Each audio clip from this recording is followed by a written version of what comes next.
లోకేష్ బాబు పక్కన అన్ని యంత్రాంగాలు ఉపయోగపడితే అన్ని ఇచ్చేస్తే లోకేష్ బాబు ఓడిపోయాడంట. ఇతనికి డబ్బులు ఇవ్వకుండా ఇతని ఆస్తులు ఖర్చు పెట్టాడంట.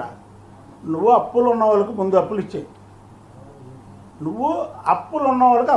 ఇదిగో తమ చట్ట అప్పుడే అయిపోలేదు కదా.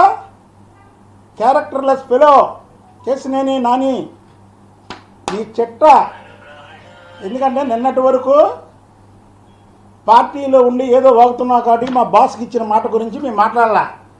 నీ చెట్ట ఇదిగో ఇక్కడ ఉంది. నువ్వేంటో అనుకుంటున్నావు. ఎక్కడి నుంచి ఉంది నీ సినిమా? అంటే అన్నదమ్ముల మధ్య చంద్రబాబు నాయుడు గారు గొడవలు పెడతాడా? కేసినేని చిన్నికి కేసినేని నానికి 1999 నుంచి గొడవలు ఉన్నాయి. ఇది ఆటోనగర్ పోలీస్ స్టేషన్లో ఎఫ్ఐఆర్లు నమోదయ్యి ఉన్నాయి. ఆ నమోదైనటువంటి ఎఫ్ఐఆర్లు చూపించమంటావా లేదా నువ్వు చెప్తావా ఉన్నాయని? నువ్వు గొడవ పడి అన్నదమ్ములు అన్నాక ప్రతి కుటుంబంలో చిన్న చిన్న మనస్పర్ధలు ఉంటాయి. అసలు నీకు బుద్ధున్నవాడు అయితే వదిన్ని తల్లిలా చూస్తారు. అన్నదమ్ములకు చిన్న చిన్న మనస్పర్ధలు ఉన్నా వదిన్ని తల్లిలా చూస్తారు, మరదల్ని కూతురులా చూస్తారు.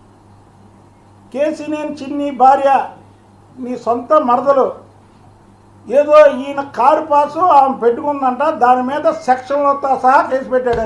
ఆ చంద్రబాబు గారు పెట్టమన్నాడా? చెప్పు, ఇప్పుడు చెప్పు. చంద్రబాబు గారు పెట్టమన్నారని చెప్తావు. నువ్వు అబద్ధాలు ఆడుతావు. ఇప్పుడు దానికి కూడా నువ్వు రెడీ అయిపోతావు. చంద్రబాబు గారు పెట్టమన్నారు అని చెప్తావు. నువ్వు చెప్పు. ఆమె మీద కేసినేని చిన్ని గారి భార్య జానకి గారి మీద